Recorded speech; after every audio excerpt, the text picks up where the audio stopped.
it. Come on, where's my live stream here? So, how's the lawsuit going? Of course, first question. So, submitted the both of them pretty much this week. The first one with the Bauer lawsuit said basically a lot of the questions we had, we basically objected to. They just wanted a lot of our information, like a lot of internal information. So we just wanted to stick to the issues of the lawsuit, which is, do I have the right to talk about big league pitchers? Why is Trevor Bauer a dick about it? I know, it's tough. So it's still going on, and so I'm still fighting to prove that hopefully the court will come through for us and say that we have the right to talk about big league pitchers, because we were talking about this. Isn't this crazy? Adam, could you imagine if, say, he wins this case and he gets damages for me talking about him? Think about every single coach out there in golf to hockey that has broken down a professional athlete and now could potentially be sued. It would be insane, right? I think it just ruins sports training in general. You know, it just makes everything a lot harder, especially look at the elite athletes that you're trying to evaluate. Because we were talking about this. Isn't this crazy? Well, yeah, I think it does. I mean, of course, those athletes would have to want to use that to go out and attack guys, but it's crazy, man. It's crazy where it, what it could open up. It could open up a severe can of worms. What else do you see on there? So we're on all platforms right now, guys. We're kind of talking about off-season training, like keys to it. Commitment's a big one. Just talking to a guy today, had ups and downs, off-season training, and just staying committed is so important, and having faith and believing that really, where are you going to go? You're going to reach your goals. It's just we're giving you the means and the understanding of how to get there, and keeping that faith along the way is key. Right, Garth? Yeah, I don't know why he doesn't let it slide, but hey, that's him, that's not me. Is it possible to throw a 90-plus with poor hip mobility? Yeah, there's plenty of guys that do it, but are you going to stay healthy? I mean, if you're not getting in the right ranges of motion, it's going to put a lot more strain on your arm, and especially with a lot of things, it's just going to make it tougher to maintain that velocity if you can get there. And if you've got the mobility, you're going to throw harder. But there's some guys that have poor mobility that can throw hard. All right, so we got everything going on Facebook, Instagram, YouTube, Periscope. Having a lot of fun with this, so you can ask any questions anywhere. What else did you see? What's the average gain in velo for pitchers in the 3X camp? So for everybody, it's different. That's why I like to tell people, you could have a guy that's 6'7", big like me, or you could have a guy that's 5'8", 5'9", smaller. So, I mean, I don't think there's really a cap per velocity, how much you want to gain. It's just all about the work you put in. This is the right base to do it, but it just depends on, everybody's different. Everybody has different mobility and different things. So, say if me and you, some guy that has a different body type than me, we do the same things, we're going to get different results out of it, and that's just how it works. Yeah, and don't come down. We don't want people to be misled that 2 days is going to be a 10-mile-per-hour gain. The camp is an orientation to all this training. So this is where you come and learn how to get into the program, and you're evaluated through it so you understand how your body, where you have limitations, where you have strengths, and then we can show you based on those limitations and strengths, this is what you have to overcome to get to our goals, to get to these elite ranges that we see high-velocity pitchers, and we've developed high-velocity pitchers too, and then our programming is to help you get there. So you're learning that in the 2 days. So don't come in thinking that 2 days is a miracle pill to give you 10 miles an hour. It's an orientation to your off-season. So it'd be ideal if you did it before your off-season, but I always tell guys never late, or whatever the word. What's sooner late than never? Yeah. Something like that.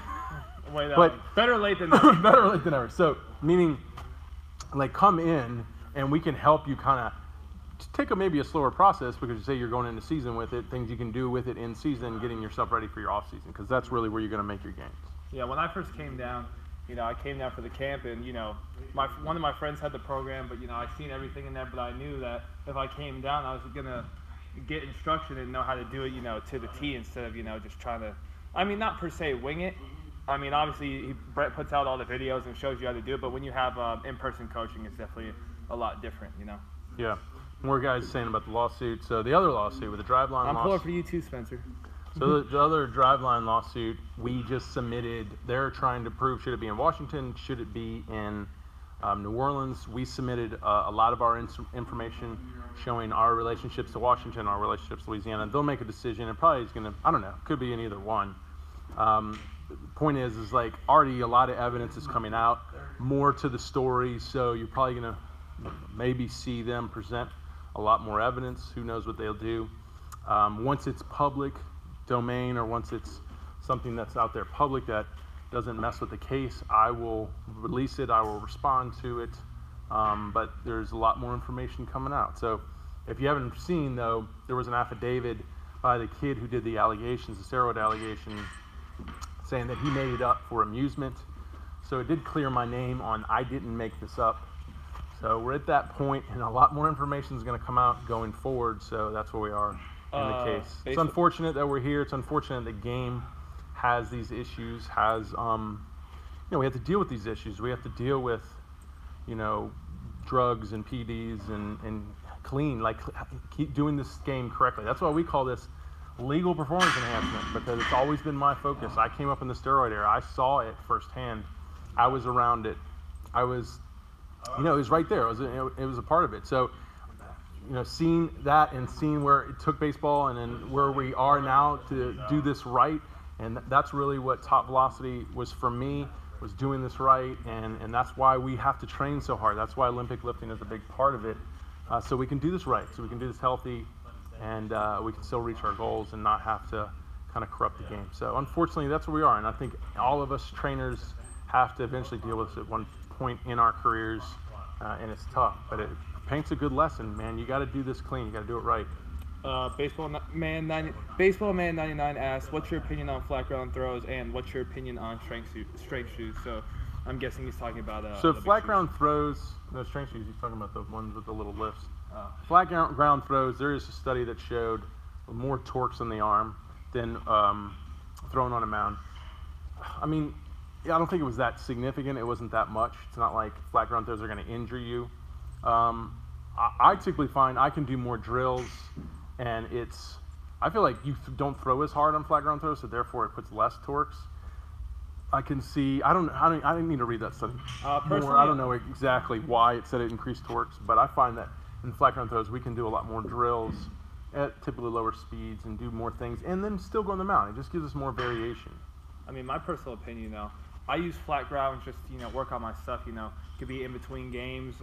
Maybe second, third day after your start. If you're trying to work on your changeup, curveball, just hit spots and just throw, because when you're in the game, you're going max speed. If you're in a bullpen, you're probably try to throw a little bit harder. But flat ground for me was just feeling my mechanics and just getting in that repetition of throwing. So go out to 60 feet and just feel your stuff, because say in the game before, if my curveball wasn't working right, and I'm just working on getting on top of it. I'm working on getting the movement on, say, a two-seam, something like that. But it isn't really anything that's, per se, like, velocity drills. Yeah, you're working on your mechanics, but like he said, using the drills that we do on flat ground, that's per the velocity gains that you guys want to see. Yeah, I mean, the purpose of our flat ground work is drills. We're a drill-based program in the off-season, so that's why we're on flat ground, just more variety for drills. To be honest, like when we take the med balls to the mound, I feel like it puts more stress on the upper body because it can cause things to fly open more. Yeah. So I believe they're safer on flat ground. So, but we go back and forth. We're going to use it both.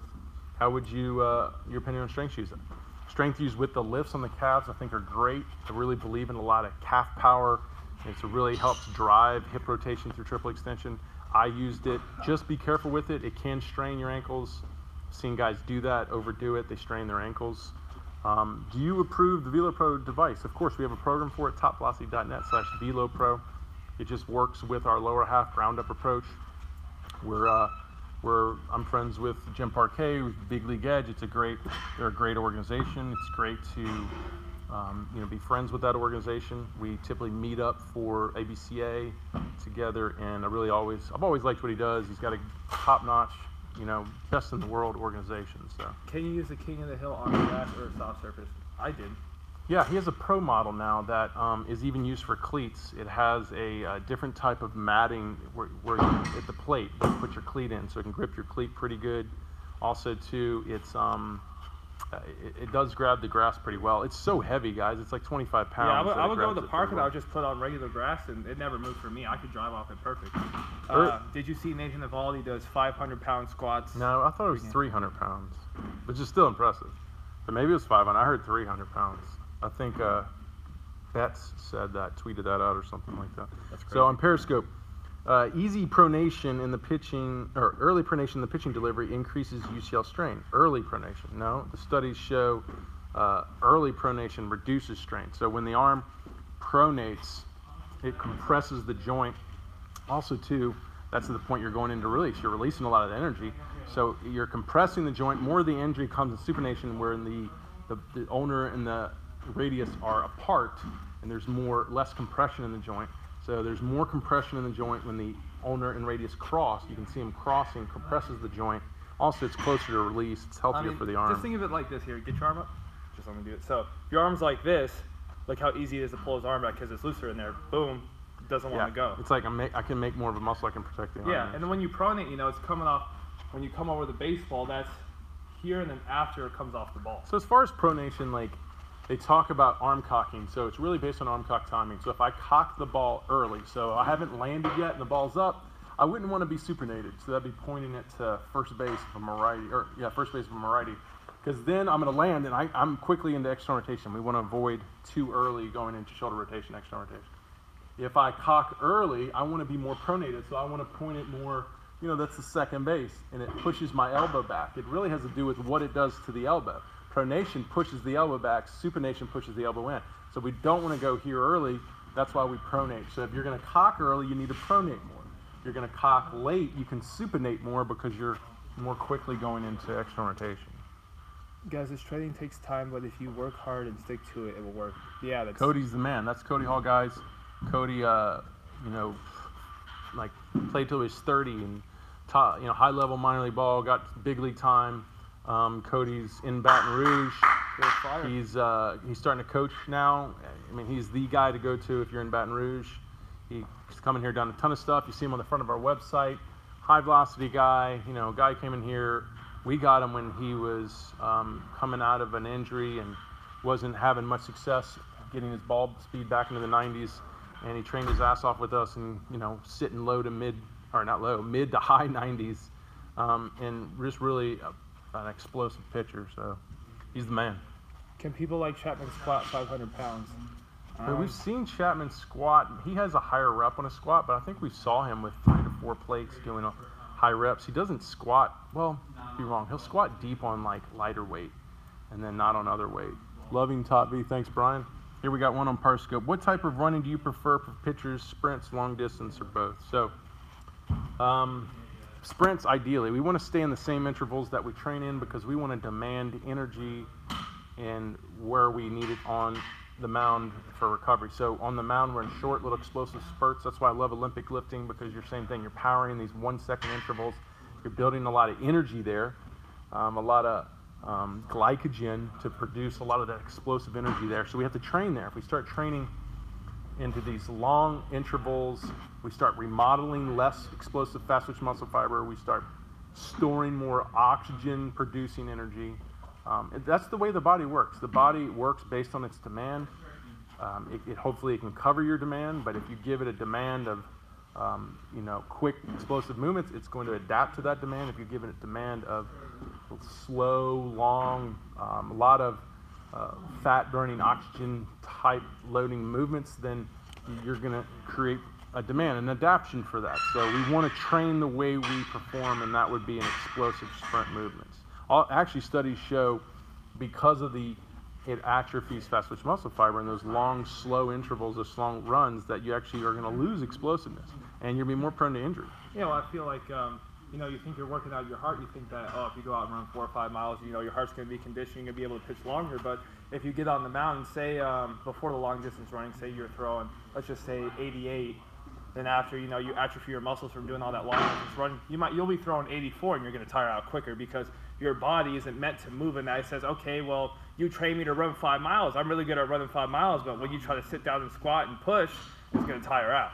Yeah, and in season there's a high correlation of body weight loss or losing body mass to velocity drop. It's almost a direct correlation. It's like, so for every pound you lose in velocity. Why do you think? Why is velocity going down when your body weight goes down? Because you're atrophying explosive lean muscle mass.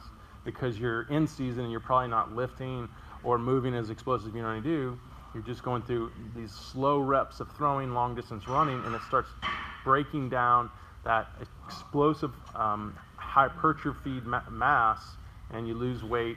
So it's not just the losing of the weight, because if you lost fat, it wouldn't work. It's really atrophying the fast twitch muscle fiber is the problem. It says, Brett Davies says best tip. There's a lot of tips. Best tip. Yeah, I don't really know. Maybe you're just referencing what we were talking about. What's a good velo for a pitcher in his freshman year? In my personal opinion, I don't think it really matters. I mean, you're a freshman. I mean, if you're trying to, get offers, get schools to look at you, that's one thing. But for me personally, I didn't really start getting looks till I was about like junior, senior. So, I think at any time in your high school career, you can get looks to go to college, play professional ball. It's all reality. If you're throwing 75 as a freshman, and then nobody's looking at you, and you go as a senior and throw 97, you're gonna have everybody looking at you. So I think it's more important just to train, work on your pitching, and like a lot of times, I feel like a lot of kids in high school, especially freshmen, sophomores, they want to be on the team. They're worried about getting playing time and this and that. It's like, oh, well, I got to go out there and pitch. I got to do this, do that, which is great, but you also have to work on your mechanics and implement this stuff so that way you can do it right. Because in the beginning, when I started doing this, get in the game and implementing it, because say if I'm separated, so before when I used to throw, I would fly open, and my head was right here, I'd be looking at the catch, but I got no separation. So if I'm coming back here and I'm separating, my eye's going to be in a different position looking at the catcher. So you have to learn how to pitch and how to throw strikes and how to do everything with different mechanics, which takes time. But a good velocity for a pitcher his freshman year, man, I mean, I wouldn't put too much pressure on. I mean, like Tim Lincecum, wasn't he was like 4'9" or something like that? Or he was like 5 foot his freshman year? And then like he sprouted up his senior year. I think he was like 5'10", 5'11". He was like, I think he went from like 100 pounds to 170. So I just think it's really all development. And Major League pitcher David Ardsma is on Periscope right now. Hey, what's up, David? Many years here in the 3X programs. Good friend, great baseball player. His career too. I mean, he's gonna tell me if I'm wrong, but I don't think he was throwing hard until like just going into senior year of high school. He was pretty average arm speed, and then it started to explode. And I think it was like 91. And then he got an offer to Penn State, and then he just kept getting better, and then went to transfer into Rice, and then just kept getting better, and then became their closer, and was throwing like mid 90s, maybe even upper 90s at that point. Wins the College World Series. So, David said he had to overachieve because he was so behind in velocity. Same too, Blake Trinan. We did an interview with Blake Trinan. This team does it every time. He crashed last time. So pull that back up. We did an interview with Blake Trinan. What did I do? Look, here we go. GA said 81-82 freshman year. So see, I told you. Pulled up. So David was 81-82 freshman year, and then so freshman year. But David, when did you get into the 90s? Wasn't it like junior, senior year? Yeah. You guys also have to keep in mind, when you're 14, so like 15, 85 sophomore year, he touched 90 his junior year. David Ardsma. This is a 10-year major league pitcher, played for 14 different teams. David Ardsma. Look him up, and he touched 90 his junior year. He was 85 sophomore year. Okay, and this is a guy who goes into college, wins the College World Series, gets first round draft pick, and is in the bigs that year. So, and didn't get 90, touch it until his junior year. So, I mean, that's still pretty good for a lot of people. But overall, if you went to where David played in the big leagues, and on average, you saw when these guys started hitting 90 in their careers, that was probably late. And David took it all the way to a 10-year career. Yeah, and you also have to keep in mind, when you're 14, 15, you're not even done with puberty at that point, you know what I'm saying? You have so much more development to go through. Obviously, some people develop sooner than others, but it just depends. Everybody's different, and I try to tell people that, people come in here and be like, what was your road to get over 90? I'm going to say, well, if you're like me and you're 6'7", and you're around my same weight, or where I was, your road's going to be similar, obviously joint length, different things, mobility. But if you're a smaller guy, it's going to be different, or different ranges of motion, stuff like that. It's different for everyone. Guys can be similar, and that's why I tell people too is that because we have the leaderboard over there, it's like, I wouldn't tell a guy that's 6'8" to try to model a guy that's 5'7", Exactly. I think modeling, even the big guys should model the little guys because they have to be more explosive, more efficient to do what they do. Sorry, our Instagram crashed. I don't mean like the mechanics, I mean the speeds. Oh, yeah. Yeah. Like model a guy's speed, like a guy that's like you, model speeds. Yeah, I mean, I wouldn't say stress about the speeds. The speeds are really based on your optimal ability. And you just have to question yourself, am I at my optimal ability? going to, it's the only thing I hate about Facebook. It says see more, and then I click it and I can't see more. That's so, weird.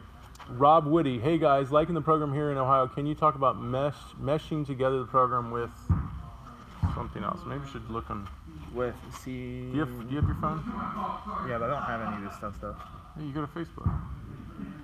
All right, I'm gonna see if I can pull up your thing on Facebook. It doesn't give me your whole comment. I don't believe in meshing our program with anything because it's multi-fact. I can't even say what I'm saying. It's comprehensive, so it covers everything, multifaceted.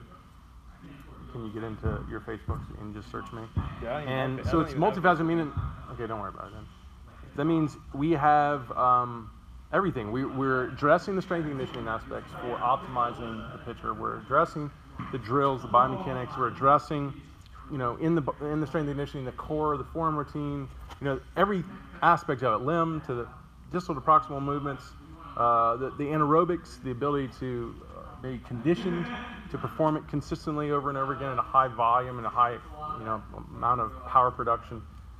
So meshing, the only thing you would want to bring is like a pitch design or pitch grip approach. And David Ardsman did a great one for us, topvelocity.net/pitch-grips. And he sits there and talks about how to get it out of your hand, types of grips, how to use them, hitters. I mean, at that point, there's really nothing else you need to bring in except a mental game, a mental approach. We even have the nutritional. We have the nutritional guide that we do for those who come. I mean, you can buy it separately. So the point is, there's not really much to mesh here. That's the thing. If you want to learn pitches, just go on YouTube and look up how to throw a curveball. I mean, obviously the video that David did is really good, but it's really more a video. He did 14 different pitches. It's simple. It's really simple. Yeah. Ryan says, hey Brent, we're trying to explain the program to my son's high school coaches. They are amazed at, once again, we're getting cut off. It's stupid, huh? Yeah, I don't know. So how to explain it to college coaches? It is hard.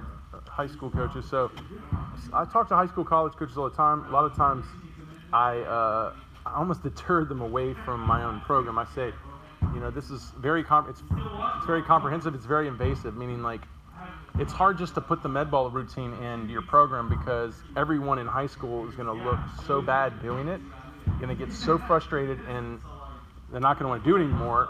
And then the coach will be like, well, how do we get better at doing this? Well, I'll be like, most of your guys have poor mobility.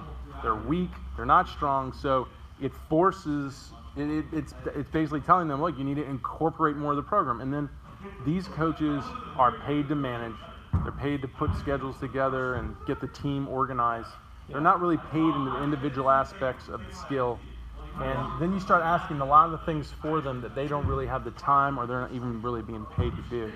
So it's a tough sell. In my personal opinion, it comes down to individual work ethic. Because if you get say 20 kids together, they're not all going to have the same work ethic. One kid can be really into it, another kid doesn't really want to do it. So it just depends. And especially with all the the fine tuning and mobility and all that stuff, it's not like I could go in and just go in a 1 hour practice and all of a sudden I'm done. Especially in high school too, Especially when I did stuff, it wasn't really too in depth. A lot of times there was time limits on how long the coaches could hold you and stuff like that. So, but I mean, yeah, implementing it. If you can implement this in the high school, So it says, why did Zach Wheeler get Tommy John? I haven't broken him down in a while. I did break him down on I thought he separated good, but he didn't really drive. Yeah, his back, no, he does drive. His back hip, though, doesn't look like it rotates well.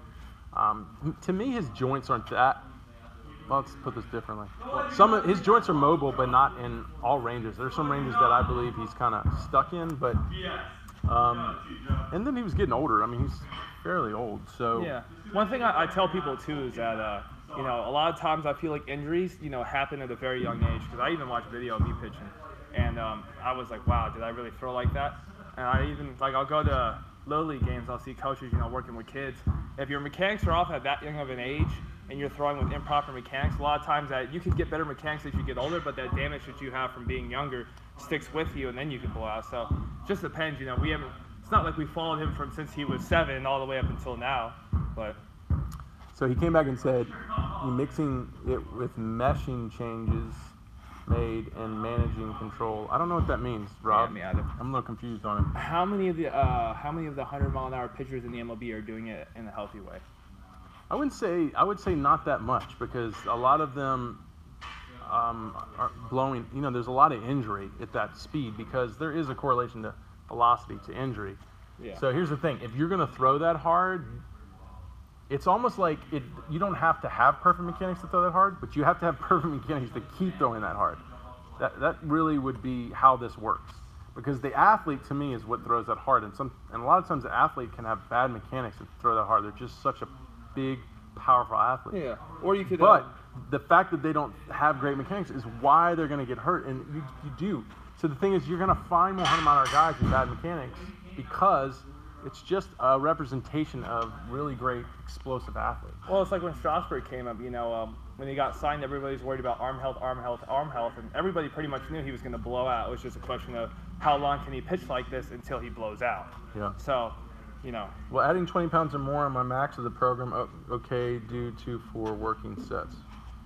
What was he asking? Adding 20 more pounds on my max. Okay, that's Edward. So he's in the program. So Edward, that's fine if you want to add those to your maxes, if you feel like you can do that. I tell guys, when you get to max week 8, if you have a poor max week, it's going to set you up for a poor second cycle or whatever cycle. So if you feel like you missed it by 20 pounds, I'm fine with that. I've even told guys, if you're close to your goals, just put your goals in as your maxes. Just be careful with that, because you could totally overdo it. So 20 pounds to me isn't a big deal. But yeah, if you feel like you just had a bad 8. Now, if you had a great max week, I don't think you need to add. Yeah. It's just if you had a bad one. Yeah. Can I train next summer with you guys? I don't see why not. And what would you need? A good work ethic. What does it say? He wants to train next summer, and he's asking what he needs. Yeah, if you want to come down here next summer, we'd love to have you. The requirement is you have to come to the camp, and you can stay and train. The camp includes everything. You can train as long as you want. Yeah, you just have to live at the house, pay for rent, and Yeah, pay for your food, and just basic. That's if you want to live at one of our houses. We have a house. Adam lives at one of the houses. Tell him what it's like living in the houses. It's cool. You'll probably end up staying with it. It depends on which house you're at. You might stay with 2 or 3 guys, maybe 6 or 7 guys. Have kitchen, bathroom. I mean, everything. It's just living out of the house. It's nothing really crazy, but you just have to make sure you keep your stuff clean and stay in order. And as long as you do that, there's no problem. Because I'll bitch at you if you don't. Yeah, and no partying or anything like that. That's not allowed. Well, you don't have time to, really. If you're training with us, typically everyone here is training with us. You won't have time. Yeah. It won't even cross your mind. You'll be so exhausted. Yeah. If I do training remotely, do I still get the same benefits as if I were to train there? I would say for the lifting, if you're lifting, say like your form on your squats, cleans, or whatever is, pretty good. So that's pretty much going to be the same. But I think getting mechanically in tune, having Brent bringing you through everything, and all the guys here helping you out, I think that's what's really going to help you. Especially, Yeah, I mean, I'm always going to say here's better, because you just have the resources and you have the opportunity to come up to us. Even though guys don't do it enough, guys should come up to me more. Should come up to me or even Adam here and be like, hey, am I doing this right? What would you advise? And we can just constantly adjust and work on things. And it's the atmosphere too. Working out by yourself is a lot different than working out with a bunch of guys, and you're going to get pushed a lot more. All right, so we got, currently I'm nowhere near my goal maxes. Can I take advantage of my current maxes and the average of my current and my goal maxes? Once again, that's the max thing. I would allow you to change those if it isn't too dramatic. Well, you'll know when you get into your volume and your performance weeks, if you are struggling and you're failing on your 80%, then you're way too high. Well, if you're 20 pounds off, it probably won't do anything. But if you're like 60 to 70 pounds off where you want to be, it's probably going to make a big difference. What's your opinion on Chapman's workout program? The ones I've seen over the past 2 years, I haven't seen one recently. I mean, it kind of just looks like like general strength. Yeah, it's general strength training. I mean, they're creative. They bring a lot of things. Now, here's the thing. He's a big, powerful, unique, elite genetic athlete. It's good that he's doing some type of strength training because it'll allow him to endure the wear and tear of the game. I do think it is, guys tighten up. I see his hips tightening up. You see him less driving, more rotating. I do think it's not isolated or focused enough on where his issues are. And I can see those issues kind of getting worse and in a way somewhat from the training. So I don't think I think it's good and it's better than nothing, but it's definitely not ideal. I would do I mean, more. I personally think, it's the difference between, taking a freak athlete and, putting him in a general strength training program and, say he throws 100 and you take somebody that's maybe a little bit below average, but they push it in an extreme or, you know, a high intensity training program, they throw the same speed. You know, I think Chapman's really just an athlete. And everybody talks about his weighted ball stuff. He does do them, but they're typically warm-ups, or they're typically light throws. So you'll see all the weighted balls on the ground when he shows it. He'll toss the baseball, and this is like the hardest I've seen him 45, throw it is 50 feet away. 50, 40%. Like, yeah, and then he picks it up, and he goes through all weights, and he just goes really nice and easy. Yeah. I've never seen him get on the mound and throw it hard. I've never seen him try to gun it. Nothing extreme. I don't think that's helping you gain velocity. It might help. Kind of activate your arm, but once again, like, how active do you want your arm? Well, I think the problem is if you're taking a 6 ounce and I'm like this, and I just throw a 3 ounce and I'm just throwing it light, I mean, it's not going to hurt you, but if you're getting there 100% max throw and you're slamming into external rotation, then you're going to start having some problems. But do I think that him throwing those weighted balls at that speed is really doing anything for his velocity? No, I don't think it's doing anything. I just think it's a feel thing. Because if you throw, it's like the same thing with the bat, you know, when you put the donut on, it's, what do they call it again? It's like, you know, if you take the donut off, it feels a lot lighter. It's a placebo. Yeah, if I take away if I throw a 10-ounce ball and then throw a 5 ounce, it's going to feel lighter, but the velocity is probably going to dip a little bit. So it's probably just a feeling that when he gets the ball in his hand, it feels light to him, so he likes that feeling of the ball in his hand. What kind of physical training can a 10-year-old do without overdoing it for his age? So a 10-year-old, when they're haven't gone through puberty, they're not going to really hypertrophy a lot because there's not a lot of the hormones in their body to allow a lot of growth that comes in puberty. That's why puberty is such a great age to start lifting, because you can take advantage of the growth production. But at 10, what they do say strength training is good for them, but it's more to train the central nervous system. So it would be great to learn technique. It would be great to do proprioception. That's why a lot of strength coaches want to put them on balance movements, body weight, balance movements. I like all that, but I also would want to get them with broomsticks, learning Olympic lifts. God, I cannot talk. I'm saying lifts. Getting the technique down at a young age would prime them to where when their body's producing growth hormones and, you know, testosterone, that they can start loading their bodies and start in naturally increasing that. And like you said, you know, form. You know, in my personal opinion, I think that's one of the most important things is, you know, getting kids young and teaching them the right things. Because I will go to so many Little League games and I will see kids in the outfield just early trunk rotating, not driving, doing so many things that are mechanically wrong. And especially when your brain's that plastic and you're that young, those things really stick, and that's the problem. That's why we see all these kids come in here with their mechanics messed up, because they've been doing it since they were 7.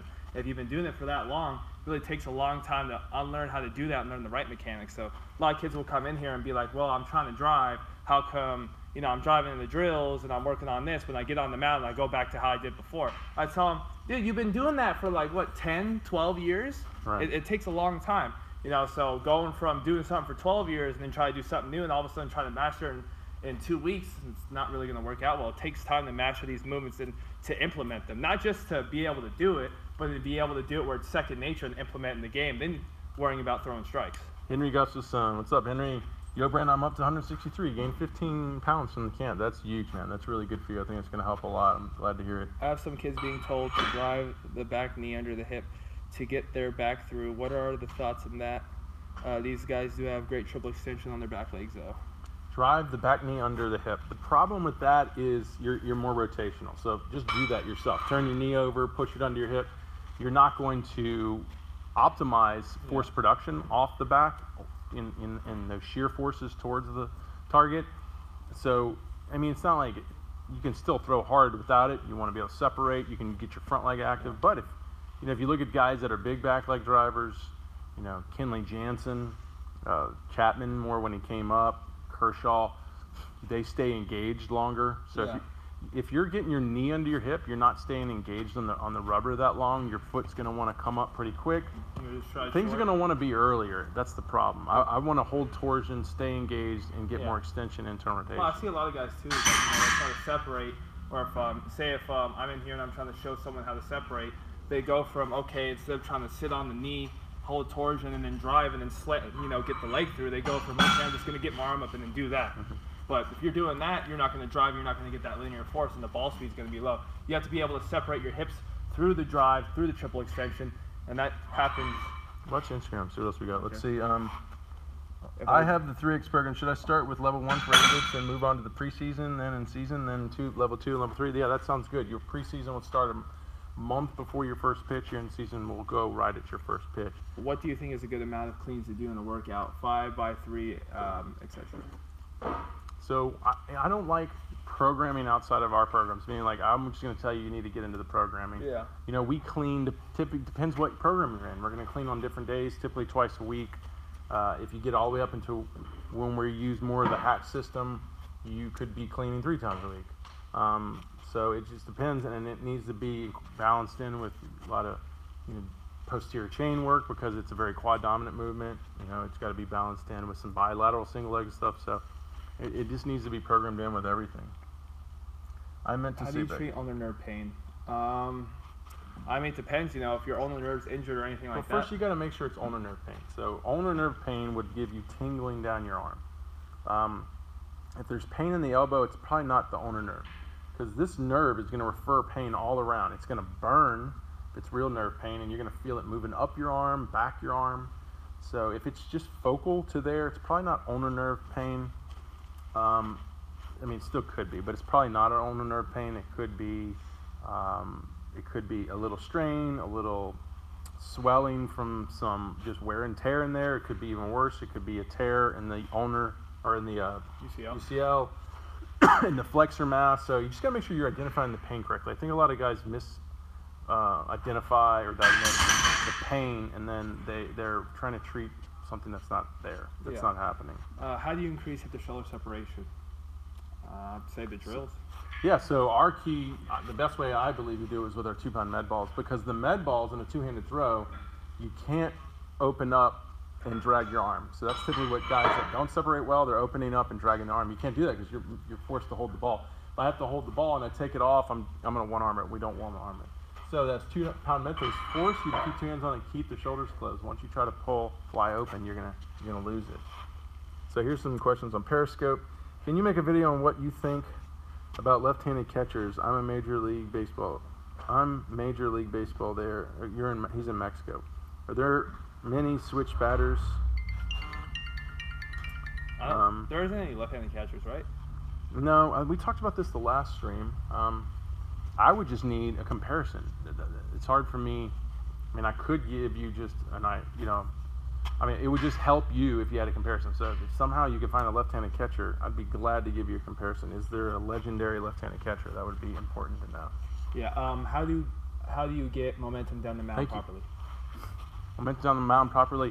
Falling hips forward and down at the same rate. That's really what we're trying to do. Fall the hips forward and down the same rate, because forward and down the same rate is loading your back leg in both flexion and the linear angle to maximize force production. At that key moment, we're ready to open. Our momentum is peaking and ready to go. So hit the peak with gravity when it gives you the most momentum. Yeah, and you know what? That's a big part of this training series I did, the lower half training series. So basically, go to topvelocity.net/lower half. Sign up for it. It's just teach you out about the lower half, and that's really what we talk about. I also did a video. You can look on Instagram TV, you can look on YouTube. It was called, I think, like the lower half mechanics, 100-mile-an-hour pitcher or something like that. And we talk about the steps to all that because it's pretty complicated. I hit 38 today on momentum. Is it okay if I join your camp today? Heck yeah, let's do it. 38 on today on momentum separation throws, but I'm having a hard time getting the overhead throw below to jump up. So I hit 38 on the momentum separation throws, but I'm having a hard time getting the overhead throw below to jump up. So if someone's struggling with their overhead throw, you lack a lot of linear power. You don't carry your momentum well, you don't drive well, you're probably just trying to get to front foot and using your arms. So when you separate, you're probably separating well and getting a lot of speed out of that shoulder rotation. But not driving. And that's why you're capped at 38. A good throw would be 44s to 46s. So if your linears aren't driving, you aren't powering it, well, that's telling you need to build more momentum, more power, and you need to focus on that lower half. That lower half is really what drives it. The King of the Hill plates help, the Velo Pros help, just getting more of that force production moving that way. Hey Brett, I'm 5'10", 200 pounds, 18 years old. I have a 300 clean, 425 clean. I have a 300 clean, a 425 clean, and top out at 85. Should I send you my mechanics? I don't understand what you're saying. You have a 300 and a 425 clean. I mean, is that like 425 clean? That's insane. Can you send us that clean? I'd like to see that. You could go into the Olympics.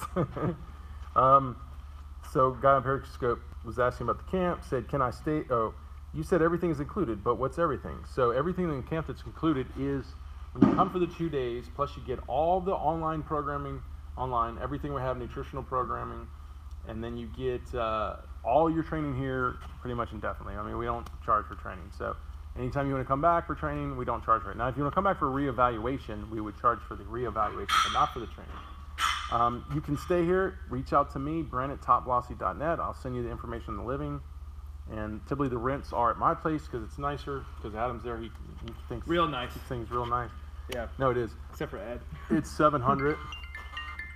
It's $700 and a month, and you get everything. Like that includes 200 square foot house with Wi-Fi, washer and dryer, full kitchen. We have 2 refrigerators. It's the basics, everything you need. You got a huge backyard. You can walk now.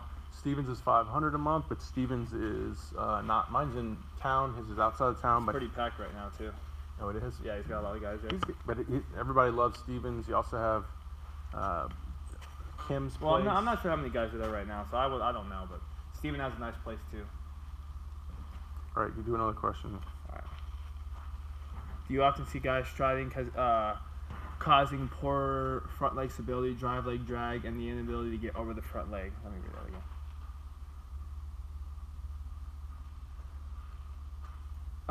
Yeah, I mean, I can't do in the live stream. It just depends, a lot of people, and especially this was really big back in when Tim Lincecum first came up. People are so obsessed with getting their stride length up. I got to stride more, I got to stride more, I got to stride more. But if your stride isn't accompanied by a drive to get you that stride, you're going to hit front foot, your weight's going to be forward, and chances are your velocity is going to drop because you're artificially lengthening your stride. If you don't have the drive to get yourself down the mound, that stride it's going to make your ball speed drop. But if you're driving more and getting more power down the mountain, that's why your stride goes up, your velocity is probably going to go up.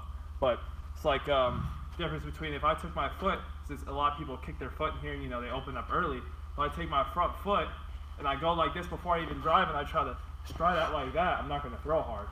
But if I drive and sit down into it and then lengthen my stride that way, there has to be power through it. It can't just be you just picking up your foot trying to get a longer stride. The guy was also asking more about the house, like how long was the rent? The rent's per month, $500 or $700, depends what house you want to be in. And can I stay there? Yeah, we already did it. Okay. So another guy said, so there's no problem. Oh, this same one. There's no problem if I'm coming from Mexico. Going from Mexico. No, unless they won't let you out of Mexico or won't let you into America. I don't know. Very true. Okay, cool. We got another one. Let's see. I just bought it. I'm starting next week because I have a college camp this weekend. Cool, man. If you need to talk, give me a call. I'll help you through it. He said he's 5'9", 174 pounds, 15, and sits 883. Would another 20 to 30 pounds increase my velocity? Velo really significantly can be increased with weight if it's lean mass. So, I mean, think about it. If I gain mass and it makes me jump higher, run faster, generate more force out of the ground, and then I know mechanically how to use my kinetic chain and move that force up my kinetic chain, it increases velocity. It's sometimes you increase mass and it can be fat and your performance goes down. You actually start losing power production. Then it works against you. Or you gain weight, but biomechanically, you still struggle to transfer energy through your lower half, through your hips. So you don't see it convert as well. Do you get tired of answering the same questions from people who obviously haven't paid attention to what you teach? Lol. Yeah. I really don't. If it's somebody that's coming on who hasn't been on here before, I'm not mad if they're asking the same question somebody else has asked. But if it's somebody that's been on here and we answered their question, they ask it again. I mean, yeah, that can get annoying. But yeah, it does. I've been doing this for 12 years. I don't mind. I really don't care. I mean, ask as many times as you want. That we're out here to help you guys. We're not here to, to get. Yeah, I mean, it's a good point, man. I mean, I really enjoy helping you guys, and I understand I have to do that because there's a lot of new guys here all the time, and I appreciate it. And I love a lot of times, we might answer a question, and then maybe you might forget, or maybe, you don't didn't fully get an answer the way you wanted to. So if you want to ask it again, go ahead. But yeah, I really don't mind. But if you ask it like 10 times, I might be like, well, okay. Should I continue to move forward and do it the same rate as I drive? I don't know what that one was. Where's the punching bag, Adam? Fun fan. I was DA asking for it because DA got that. Yeah, move it up. Put the camera. I have to turn it for DA. All right, DA. DA. That's such a cool nickname. David Artsman. DA. See it in the corner, David? DA's office. Y'all see all the banners up there, all the top V testimonials? I say David's the most handsome. David's right there in the middle. Mm-hmm. The legend, the man, the myth, the legend. David Artsman. Captain America. You do have to go to his house. He has an awesome house. I heard. Pretty cool. Nice little throne. Yeah. All right. Let's see. Should I continue? In the power clean, should there be a jump after extension or just triple extension and catch? Because my strength coach is USA with us and told me the jump is if you are able to do it. Yeah, I actually push for a jump because when you start doing heavy weight, you're actually not jumping, but you're trying to jump. So I do like the jump approach. Just make sure you're not cutting it off. You're not like halfway through it and then you kick your feet up. Like implement full triple extension. Yeah. Really go at it. If you're just jumping up, it's not really going to do anything, you know. Thanks, David. What do you say? Says he loves it. Oh, awesome. Someone right out. Oh, is that Andrea? Right after someone said, "Where's the punching bag?" with a kiss right after. David always has admirers. I mean, he is pretty good looking. I can't really hit on that. So, you know, so yeah. He could be your father. For real. What do you guys do when they're not training at top velocity when they stay in Louisiana? I mean, it just depends. You know, if you have a car, you're gonna have a lot more leeway to do things than if you don't have a car. But you know, most of the time it's just really, you know, hanging out at the house. You know, doing mobility work at the house. You know, if you don't get a chance to get in here. Playing video games. Come yeah. on. I mean, so you're probably talking about non-baseball related. They said, stuff. "What do y'all do when you're not here training and you're living at the house?" I mean, we got church. We go to church. We help out with the kids.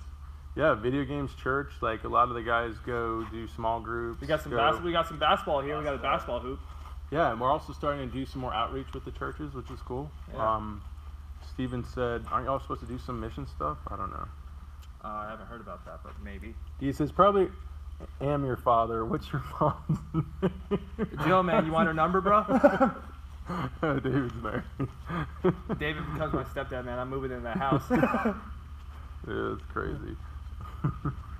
Let's see. It's my kid, Garth. If I have arm pain, how long should I stop throwing? I would stop throwing until the pain goes away. Here's the thing. If you can like put a brace on, say it's elbow pain, or you could. Well, it just you could.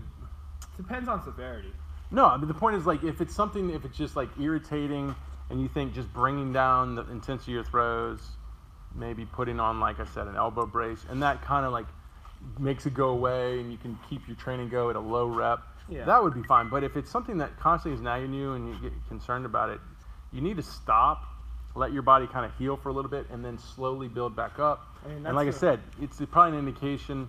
It is an indication of overuse, but can you curb that overuse by using better mechanics, getting lower half more powerful? So those are the things you should be doing in the process. So when you start building it up again, and you know, as you bring it down, it starts to heal, and to prevent it from happening again, you improve those things, the mechanics and the leg power. Yeah. So you don't fall back into that wear and tear so fast. Yeah. Well, it's like obviously, you know, studies show too, but it's just common sense. You know, if you're gonna throw when your arm hurts, you know, you're more likely to get hurt. So I tell people too is that, like, you know, especially a lot of times people are playing in season, they're like, oh, I got to pitch.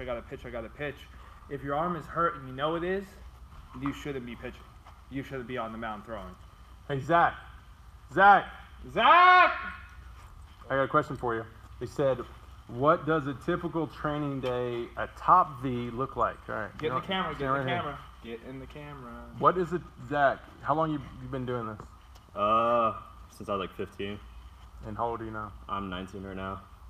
Going into that young man. But you just moved here when? A couple months ago? June, like end of June. Oh, geez. Been there for a while. Yeah. So tell them, what's a What's a typical training day at Top V?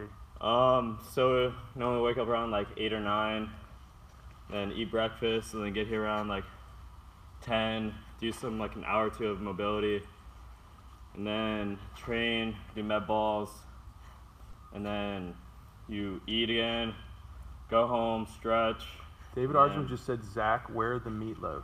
What does that mean? I don't know. Probably Oh, David, we love you. All right, keep going. But yeah, so after done, normally just like eat, chill at home, and then go to sleep and just repeat, do homework. Some of us. You stole the show? Good song. Yeah. Cool. All right, that's good. Yeah. Anything you add to that, Adam? Yeah, it just depends. You know, every single day is different. You know, we do different things. You know, usually on Mondays, you know, it's going to be a lower body. You know, Tuesdays it's going to be an upper body. You know, with conditioning and stuff like that. But it depends on what program you're doing. You know, if you're doing Ace Pitcher Handbook, Level 2, Level 3, doing the Hatch program, it depends.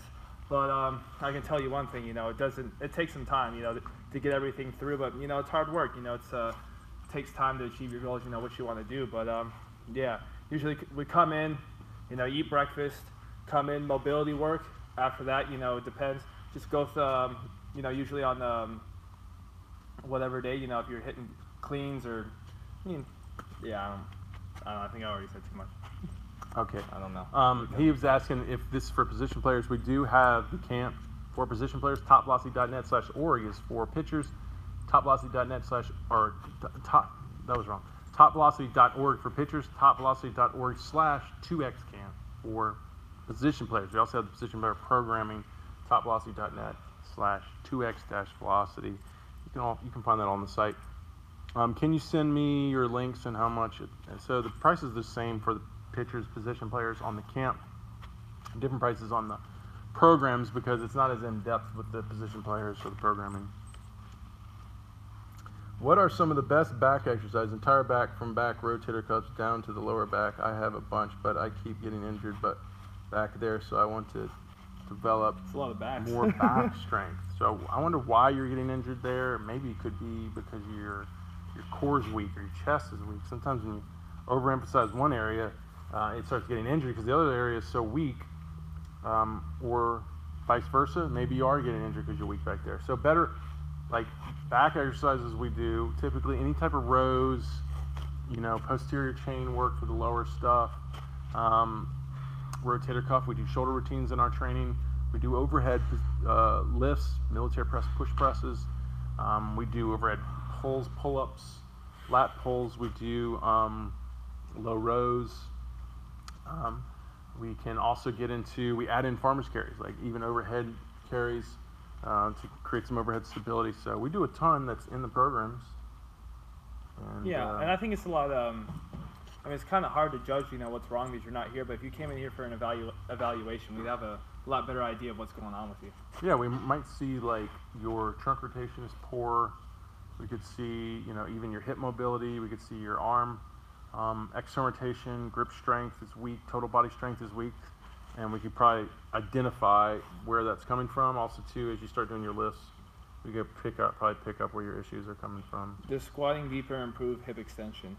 No, it actually has no effect on hip extension. I mean, I tell people too, you know, people come in here and be like, you know, I want to go ass to grass, I want to squat, you know, this depth and I want to go this low. Well, it's like, okay, well, if you don't have the mobility to get that low and you're trying to hit these huge weights, chances are you might injure yourself if you're trying to go too low compared to your mobility. So obviously with the mobility work, you're going to push that and be able to go lower and lower and lower. But say if I was doing a squat and I could only go this low without having pain, I don't want to all of a sudden get under the bar for my max and then go all the way down here and try to do it. You know, it's just going to end up in injury.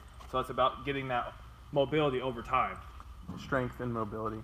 And hip extension is going to be better hit in lunging. We do power lunges, also in our mobility work, banded distraction, stuff like that. What is the best lift for a catcher? I like doing with our catchers program, so we have the sub 2.0 for catchers. I recommend it's the bundle of the velocity program with the sub 2.0. Is that best lift? And the lifts that I like to hit for them are in the like clean pulls, any explosive clean at depth. It's actually, I think I do in the program too. I do. You actually put a lift under your feet when you go to your clean pull, so you're actually cleaning from a deficit. So with catchers, I like to get them as low as I can and building as much power down there as I possibly can. Yeah, and the cleans in general, Olympic lifting. I mean, that's how we build the explosiveness, to increase velocity. Before this, I used to do a lot of, I used to do squats and stuff like that. Never really too much weight. I would try to maybe do 225, stuff like that, because my coaches always told me to keep it light. But stretches to improve thoracic mobility. Core strength there. I like to resist rotationally there. Someone can throw and you can resist, or you can lean back on some of these glued hands and you can resist rotationally. That helps. You can also get the lacrosse balls and roll down your spine to help release some of that muscle density, vibration. Also, getting more hip extension helps, and putting a foam roller under you, throwing your right leg across your body, bringing your arm back, and just constantly stretching through those positions. You can do the banded distraction where it pulls you back, you pull in. Like, we do a ton of stuff for it, which is in the mobility program, or it's in the camp stuff. What's your opinion on doing the drills with your opposite side? Like, do you think that helps balance things out, or do you think I like that. I mean, you like to do that a lot. Like, this guy can throw almost as hard with his left hand as with his right hand. So I like to do that because I think it keeps you healthier. It also trains the brain a lot better to be more precise. I originally did it because back in high school, I had a lower back injury. I went to, it was like a scrimmage game. I was 86 first inning. By like the fourth inning, I was throwing like 77. Popped my back, left the game. Excruciating pain. I couldn't stand that for like 2 days.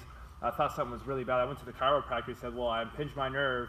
And he said the reason why that was happening is because I was rotating so much one way and I wasn't doing the other way. So, but in a way, I find a lot of guys who lift don't have that problem. So I bet you weren't lifting a lot. I wasn't. No, they told me not to. Right. So lifting would have prevented that, because a lot of the stability work will keep that balance in. Yeah. But you're right. Throwing the opposite way would help. Sitting there throwing the opposite way. But you can also do a lot of lift and get stronger, and it will balance it out. Yeah, well, I'm not saying to focus more on your non-dominant side, but I think maybe working it in could help. Is the 3X velocity program good for 14U high school? I would say that's a great age to start, because if you don't start building your base, it takes about a good year to build your base. And then in year 15, and then you want to start making gains, and now you're 16, 17, and that's perfect time, because now colleges are looking at you at that point. Now, if you're 16, 17, building your base, and then making gains, now you're like 18, you're starting to feel like it's too late to really start making those gains. So I think 14 is ideal. Early bird gets the worm. Yep. I think the earlier you can start it, better on any aspect. We'll just start you at different levels. You want to look at Instagram, see if we're missing anything? How long are the camps? The camps are 2 days long, 2 day longs, and you can 2 days, and you can stay as long as you want after that for training. We recommend at least a couple days for training, or a week, or as long as you want. How would you go about forcing yourself to keep shoulders closed at front foot strike and keep the chin behind the belt buckle? It's a good point. And what it comes down to, if you don't have the ability to load and stabilize in your hip and close your shoulders and then power through that movement, you're going to fly open and pull. So it's really, here's the thing, if you can go the opposite way with power, then you're not going to want to go the other way.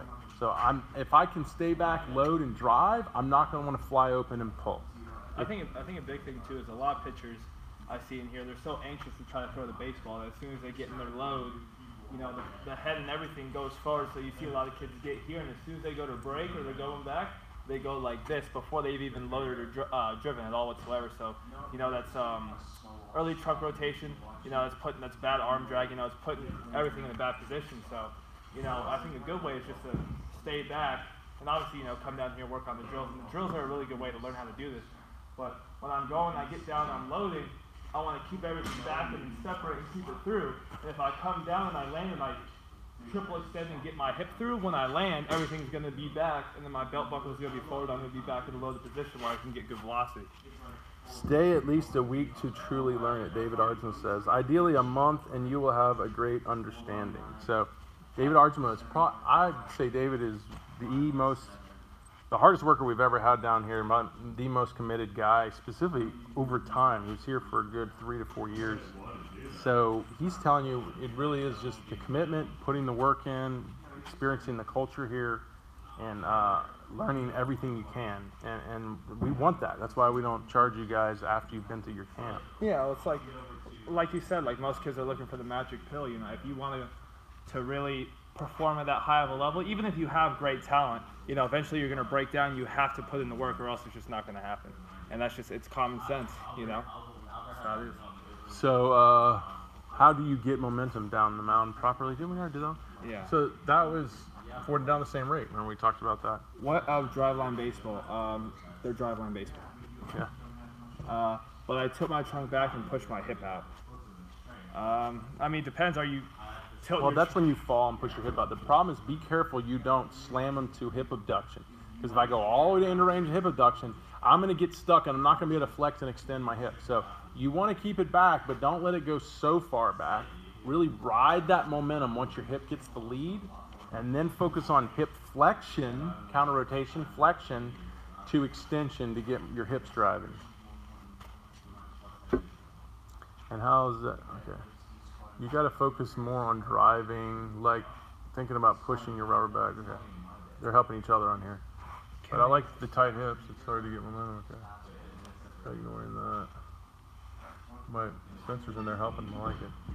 Awesome. Ready today. We already did. Man, I guess you went back to get to these. Think about the hips. Yeah, I think it just went up. Whenever I try to engage lower body, my ball doesn't get plane, and I usually throw it on the fort, on the dirt. So when he engages lower body, so you're probably not separating. I guess he thinks he's not throwing downhill. Well, it's probably not separating. So you might, when you start to try to get in your lower body, might start rushing, and everything goes early, and then you're bouncing the ball. So it makes a good point. And if you go to topvelocity.net/lower half, a lot of the reason the coaches don't like coaching the lower half is because when they get guys starting to drive, it starts making things even worse for those guys who fly open. You get them driving, all of a sudden they're flying over and even more aggressively, or their trunk's going early and they're spiking in the ground. The combination of the lower half drives, the hip to shoulder separation is really the key, and it's what makes the foundation of this approach. Learning how to load and drive at the same moment, counter rotate into that movement, is a highly sophisticated movement in all of sports. David Arsman used to hate it when we used to work on it because he said, how do you learn two things at once? And I was like, I don't know, but we have to do it. We got to drive and separate. But he did it really well. But it's not easy. But once you start learning it, that's when things sync up better. That's when you start using the kinetic chain, you start powering the kinetic chain. Best exercise for glute strength. I like lunging. I like a long power lunge, or hip thrusters. Ardsma is hip thrusters. Posterior chain work, deep squatting. It's all going to do it. This guy says, what do you think of the Florida Baseball Ranch? Florida Baseball Ranch? I mean, they're good. They look like good people. I think we share some similarities. I mean, I don't like the way they circuit train with body weight stuff. I like a lifting approach. I like an Olympic lifting approach. Yeah. So we'd be different there. I don't know really the details of their biomechanics, but I've just seen some videos where they're doing stability push-ups on a Bozu ball, and then he's working on the mechanics. But I don't really know too in depth what they do. I know Barrett went there. What makes big? Well, he went to Ron Wolfors. What makes big gains is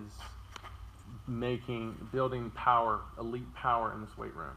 If you don't spend the time here to really make big gains, you're just not going to see big gains on the mound. Now, don't get me wrong. You still got to get on the mound, and you got to incorporate the biomechanics and get those gains into the ball. And guys fail there too. But the guys that don't make any gains here and try to work on the mechanics, I just know just nothing ever really happens from those guys. Is there an optimal spine angle and the pitching delivery, at least to front foot? Yeah, I like when you lift, you do let the chin stay behind the hip, but not too far. It rides just behind the hip. You don't want to be too ipsilateral forward. You want to be a little bit more to neutral, and you want to hold that posture as you counter rotate. And then you land, you stabilize, at front foot strike, chin with hip, or chin and belt buckle together. I don't want to be still way far back, and I'm counter rotated, and I'm starting to go contralateral. And then as I go into shoulder rotation and forward trunk shot, I start going more contralateral.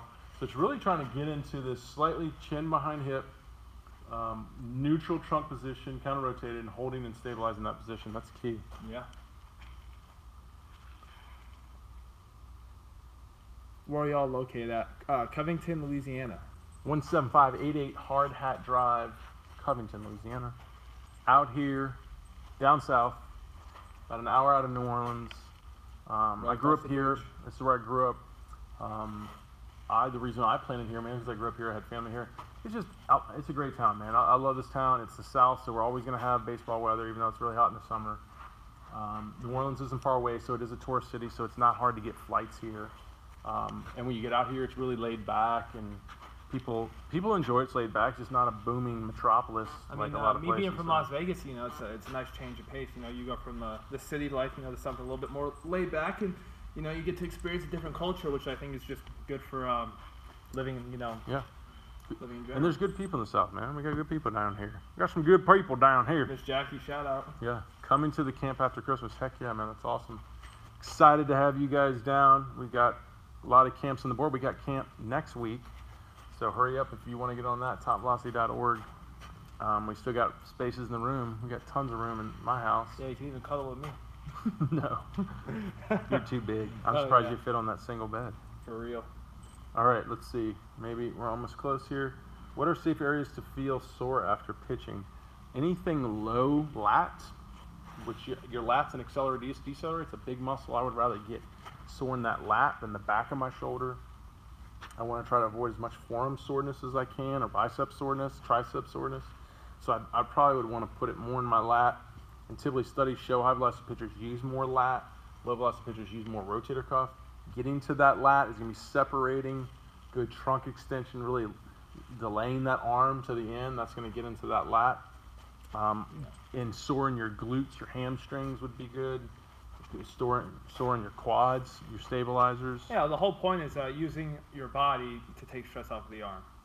So, you know, if you're getting into these programs, you're doing it right, you're going to see ball speed go up, you're going to see arm pain go down. What is your favorite plyo ball drill? I mean, those are the driveline ones, right? Yeah, I don't do plyo balls. So plyometric weighted balls, we don't do weighted balls at all. So here's the thing. Strengthening the upper body, we do in our weight programs. We do it with our dumbbells. We can add in tubing. We do in our overhead lifts. I mean, the only thing that I've seen that maybe I do like maybe is a reverse throw, but you could get on the band and do the exact same thing. Like, I don't really see. Well, here's the thing. The layback forces are up to 60 pounds. The distraction forces that release are up to 250 pounds. I don't know how much a 2-pound ball is going to do that in your throwing. So yeah. I would rather build that upper body strength in an overhead hold of over 100 and something pounds, and overhead press. I think that's one of the biggest problem that baseball's had is that, you know, over the last however many years I've been playing, you know, coaches preach mechanics. You go to a pitching coach to teach you mechanics. They're not teaching you, you know, the other side, you know, to build the athlete.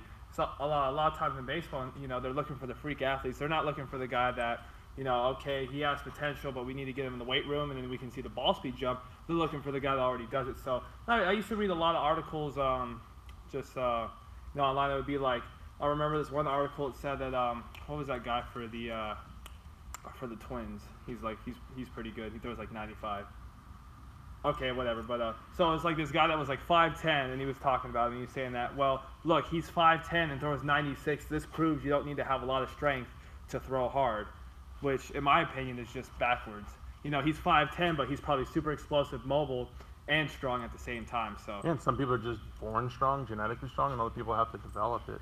I remember for years the old story of The Rookie, the movie The Rookie with Jim Morris, and a lot of coaches out there were saying that he was the perfect example that you don't have to work out because he would just throw with his baseball team. He was throw, and I was like, BS. It's like, I know that guy lived. He was a football player. Like, he played college football. So I called him up, or I called up his agent, and I did an interview with him. You can listen to the interview. Jim Morris, Top Velocity, just look it up.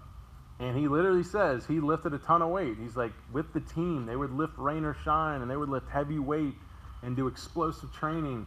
And this was a guy that everyone was saying, like, his famous story, it was a proof that you just throw with your team, you don't have to lift, but and that's what he said. You see Dennis Quaid in the movie, he's just like, all right, he's throwing against the freaking the radar gun on the street. Boom, 97. And that wasn't the real story. The real story was he lifted a ton of weight. Just listen to the interview. It's amazing. Hang clean's good place to start, or should I stick to front squats and deadlifts? You should do it all. Ultimately, that's what you're trying to learn, and the hang clean is going to take more time to learn the technique. I mean, in beginner programs, we do all types of cleans. I mean, well, the 2 types, or we do the hang clean, clean pull, yep. Power clean.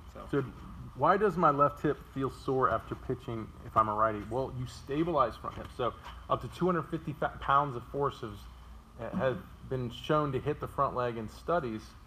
So if you're hitting over 250 pounds of force, that's over 500 pounds if you're around 200 body weight, and you're having to stop that. That's probably why you're sore there. Can someone still make 10-mile-an-hour gains in the program, which I'm currently doing, or you're on your own, or do you have to come to a camp? I mean, I think we've already. Well, if you look at all my testimonials on the site, we got them all up there. You're going to see guys that never even came in here, but they're not going to be as many. But there's guys that in here, probably a smaller portion of the testimonials that never came in here. Meaning, I never even really met them except for the interviewing. Like, hey, bro, I just hit 96. Yeah. That's how they pretty much did it. And there's guys that never even called me too. But the point is most of the guys that trained here are up on those walls. So it does help, but you wouldn't. It's like it doesn't happen. I mean, yeah. Well, it's like you can. The great story of Abdullah and Jake. You should look that story up. They came down here just to be interviewed for the testimony. They never even trained with us, and they had good success with it, very great success. Yeah. Well, it's like you can buy the program online, and you can have the program, and you can train and do it at home, which you're still going to be successful with it. But it's just the fact of getting down here and having Brent, and just fine tuning and get everything It's like saying, am I going to have more success passing the class if I just read the book in my room, or if I go to class and do all the exercises and hang out with the teacher? Good analogy. You're going to do better with the teacher, right? Why is baseball losing popularity for athletes? To be honest, I think, unfortunately there's a bit of a monopoly in this business with Major League Baseball. There is other markets, but they typically are international. So there's not enough competition, and Major League Baseball is trying to hoard everything, and they don't promote the game well outside of themselves. They don't work with organizations for promotion. You never see it. You never see Major League Baseball working with Amazon to promote their business, or working with Google, YouTube, getting YouTubers to go out and promote Major League Baseball. It's more just like America's pastime. You should just watch it just because. Yeah, they're just kind of they're a little arrogant about it, and I think that's what's hurt Major League Baseball. Gary Vee was talking about it. He said they completely dropped the ball, and he says they're going to pay the price over this next decade because they're not allowing people to really promote their game. They're not really taking advantage of all the new ways of marketing and promotion. I hit 41 on my med ball separation throw. Is that the goal? I mean, it's good, but it's not the goal. So, our high velocity guys would be more 44 to 48 in here. I mean, we had... Yeah. Hasn't someone popped like a 49? Mm-hmm. Yeah. Weren't you close to that? I think I was 47. Okay. 47. So I'd say 40. If you were saying 44s, I'd say you're pretty good at. I mean, you're getting good. Yeah. 46 would be awesome. Tyler was hitting 47 too. Yeah. Why is it? Okay. My tricep has been killing me for a week after pitching. What do you suggest there? So tricep is when you go into pitch release, if you don't have a lot of trunk tilt, you could be forcing that. So getting more trunk in your movement would take away a lot of that stress in your arm. So you got to work on separation drive and getting more trunk activity. You also probably have a weak tricep. You need more arm work. You need more push down work, overhead extension work, bicep curls. I would do both. Do tricep work, bicep work. That will help a lot too. Yeah. So it's just your trunk isn't moving enough and your upper body is weak. Why does the front of my left shoulder hurt almost every time I throw? After warming up, I'm left-handed, but then it fades away. What do you suggest? So you have some inflammation, so you probably have a little soft tissue wear and tear there. Hopefully you didn't tear anything. That's probably come from layback and arm drag. So you probably have a lot of arm drag or a lot of layback that's strained that area, and you're just feeling it. Some coaches would call it tendonitis, or doctors would call it tendonitis. It just typically is probably inflammation, overthrowing, and you're throwing with poor mechanics. So once again, you got to work on getting better mechanics, developing more leg power, and reducing the amount of throws right now to get things to heal and get better. Talking linear, not laterally. Oh, linear, that's good. Oh. So linear's good. What are you doing separation? I thought you said separation, but you said separation. So, I don't know. Oh, so linear separation. But laterals, no. We have guys, linears, that sit 44s to 46. Laterals, yeah. Those guys are more 46, ideally to 48. We got a few 48ers in here. And I think that's it. So, any last questions? That was a long run. Shoot, that was over an hour. Yeah, felt like All right, guys. Appreciate it. Like I said, check out topvelocity.org for the camps. If you want to get in our free training series, topvelocity.net/lower half. Appreciate it. See you Say next thanks time. to Adam. I'll see you guys.